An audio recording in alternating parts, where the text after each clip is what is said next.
warahmatullahi wabarakatuh.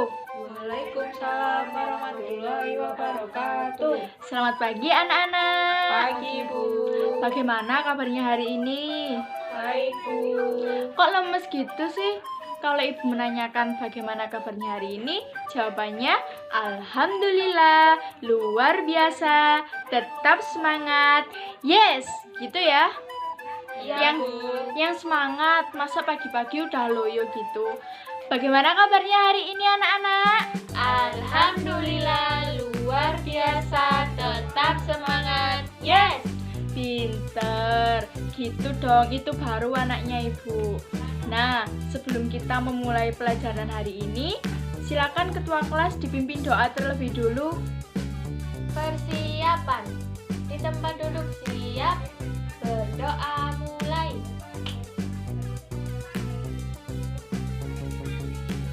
Berdoa selesai. Baik, sebelumnya kita absen dulu ya. Ibu panggil satu persatu. Amalia, Saya, Bu. Indra, Saya, Bu. Niken, Saya, Bu. Ningrum, Saya, Bu. Puspa mana Puspa? Oke, Bu. Ada ibu absen semua kan ya, tidak ada yang sakit, tidak ada yang izin. Baiklah, kalau begitu kita mulai ya pembelajaran pada hari ini. Ya, Bu. Semangat dong pastinya. Sudah tahu belum hari ini kita mau belajar tentang apa? Sebelumnya ibu mau tanya, di sini anak-anak ada yang suka memelihara binatang tidak? Ada, Bu. Binatang apa? Ayam. Ayam. Terus kalau Zakaria sukanya binatang apa? Kucing. Nah, iya. Kalian pernah tidak mengamati bagaimana tumbuhnya kucing dan juga ayam? Bagaimana bentuknya? Apakah ketika mereka lahir bentuknya sama dengan induknya? Pasti kan ukurannya beda. Terus mereka juga lebih kecil, juga masih belum terlalu lincah. Biasanya seperti itu kan? Ya. Jadi mereka itu mengalami pertumbuhan dan perkembangan. Nah, hari ini kita akan belajar mengenai siklus hidup makhluk hidup. Anak-anak sudah mengerti apa yang dimaksud dengan siklus hidup? Siklus hidup adalah perubahan dan perkembangan makhluk hidup. Pinter. Yang lainnya ada yang mengerti? Gak tahu, Bu. Baik, kalau begitu ibu jelaskan ya. Tadi Puspa sudah benar jawabnya. Tapi lebih tepatnya, siklus hidup adalah seluruh perubahan yang dialami oleh makhluk hidup selama masa hidupnya. Sekarang anak-anak dibuka ya modulnya halaman 4.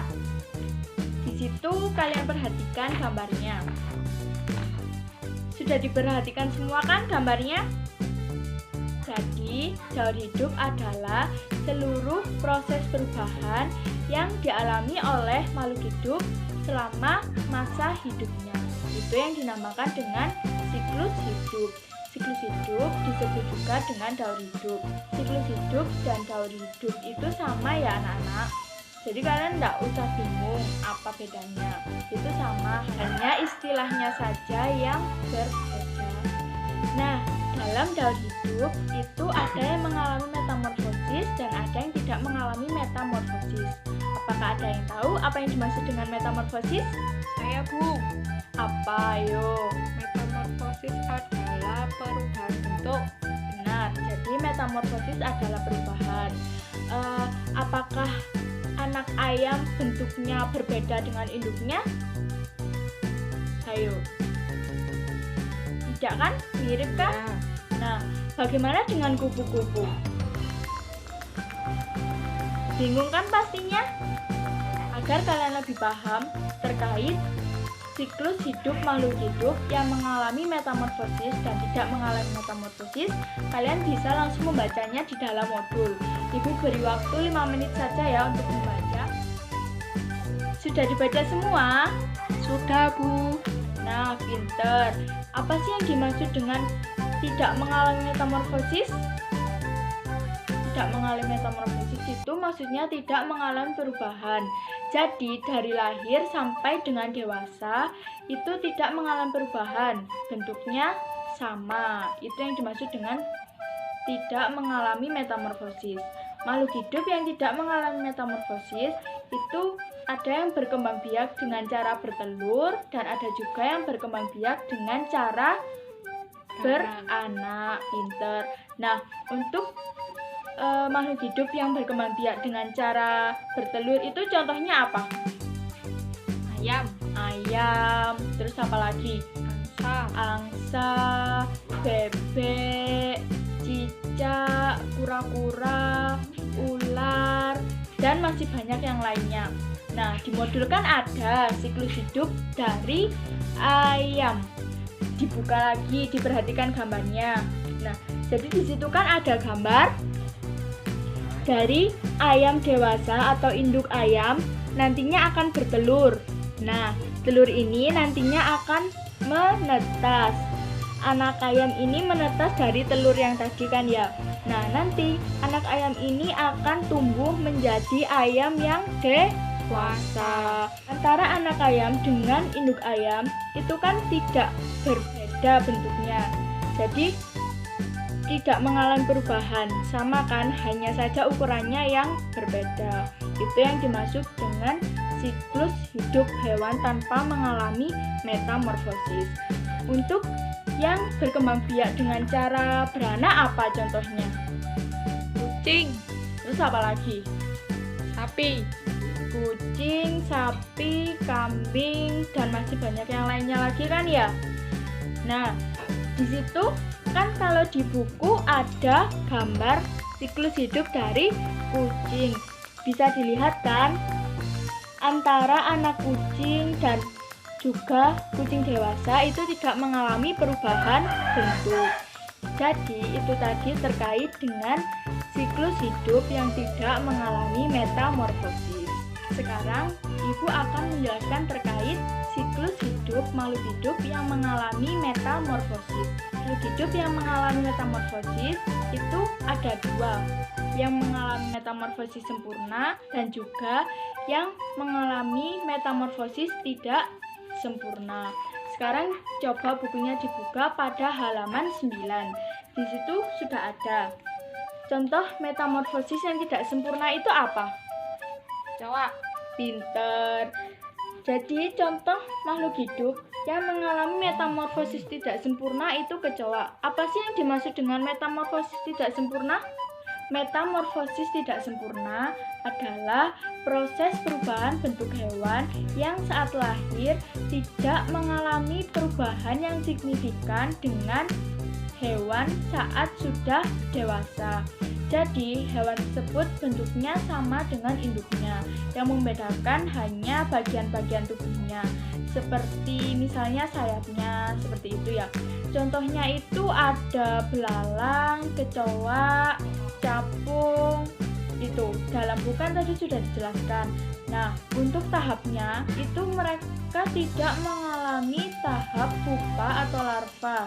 Jadi tahapannya itu hanya pada telur, nimfa, dan juga hewan dewasa. Cuma itu saja. Dari sini sudah paham kan? Nah, kalau begitu Ibu lanjutkan ke metamorfosis sempurna. Metamorfosis sempurna adalah proses perubahan bentuk hewan dari lahir sampai dengan dewasa itu mengalami perubahan. Jadi bentuknya berbeda-beda. Seperti pada kupu-kupu contohnya. Setelah kupu-kupu bertelur, telur tersebut akan menetas dan menjadi ulat. Kemudian ulat akan berubah menjadi kepompong. Nah, dari kepompong maka akan bermetamorfosis menjadi kupu-kupu. Nah, dari tiap tahapan tadi itu kan sudah jelas berbeda. Itulah yang dinamakan dengan metamorfosis sempurna. Begitu juga dengan kata tiap bentuknya itu berbeda-beda, tiap tahapnya itu berbeda-beda. Sekarang coba perhatikan pada buku yang Ibu pegang ini.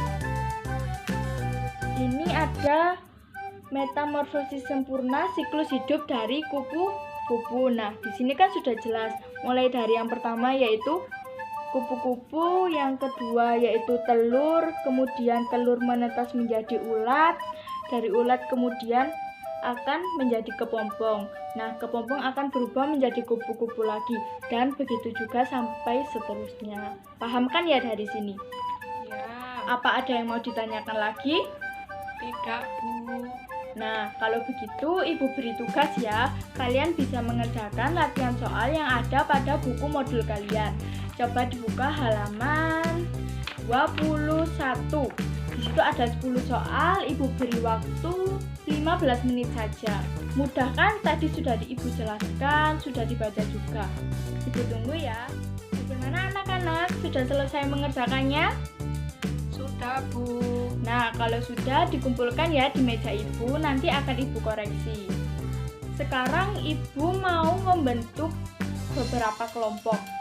Jadi untuk yang sebelah sini kelompok 1, yang belakang kelompok 2, terus kelompok 3 sebelah sini, kelompok 4 bangku yang ini, dan yang terakhir kelompok 5 sebelah sini ya. Sekarang Ibu akan memberikan tugas kelompok untuk dikerjakan di rumah. Tugas ini yaitu terkait pengamatan terhadap tumbuh kembang dari kupu-kupu. Kalian pasti penasaran kan bagaimana tumbuh kembang kupu-kupu secara langsung? Nah, jadi Ibu akan memberi tugas ini kepada kalian untuk dikerjakan di rumah secara berkelompok ya. Ibu akan memberitahukan alat-alat apa saja yang dibutuhkan untuk melakukan pengamatan ini.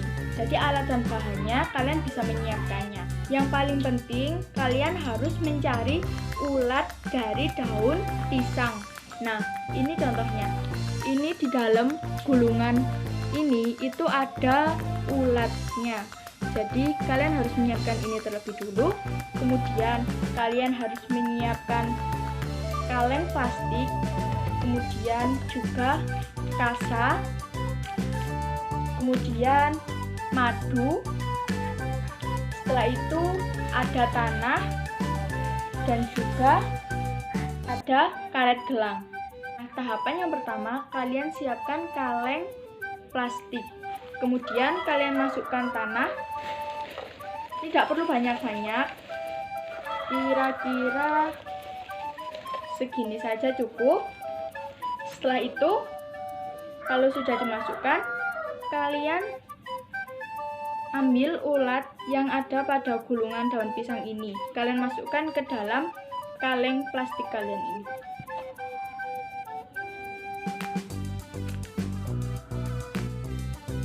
Nah, ini ulatnya. Kalian masukkan ke dalam plastik ini. Kalian masukkan beserta daunnya juga. Jadi daunnya nanti akan menjadi makanan dari ulat tersebut. Potong juga daunnya menjadi kecil-kecil.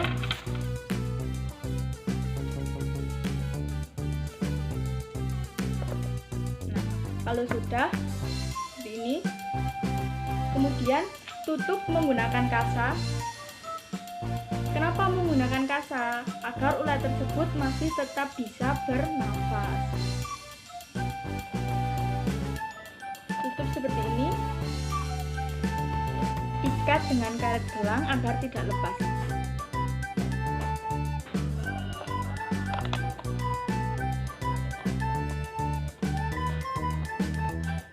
Nah, nanti jadinya akan seperti ini. Kalau sudah, amati setiap hari dan lihat proses perubahannya. Ketika ulat sudah menjadi kepompong, berikan kasa lagi dan celupkan kasa kepada madu yang sudah disiapkan. Kemudian kalau sudah diberi madu, masukkan ke dalam wadah ini. Lakukan percobaan tersebut di rumah ya. Nanti untuk hasil laporannya dikumpulkan ketika kalian sudah melakukan pengamatan. Baik anak-anak, mungkin itu yang bisa Ibu sampaikan. Dari pembelajaran hari ini bisa kita tarik kesimpulan bahwa setiap makhluk hidup mengalami perubahan sewaktu tumbuh. Perubahan yang dialami oleh makhluk hidup mulai dari ia dilahirkan sampai dengan ia berkembang biak lagi disebut dengan siklus hidup. Tahapan siklus hidup makhluk hidup itu berbeda-beda. Perubahan yang dialami oleh makhluk hidup selama siklus hidupnya disebut dengan metamorfosis. Sebelum kita mengakhiri pembelajaran pada hari ini, silakan ketua kelas memimpin doa terlebih dahulu. Silakan. Di tempat duduk siap, berdoa mulai.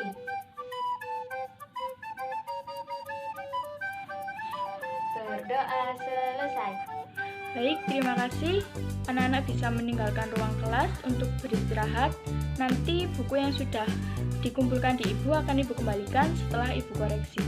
Wassalamualaikum warahmatullahi wabarakatuh. Waalaikumsalam warahmatullahi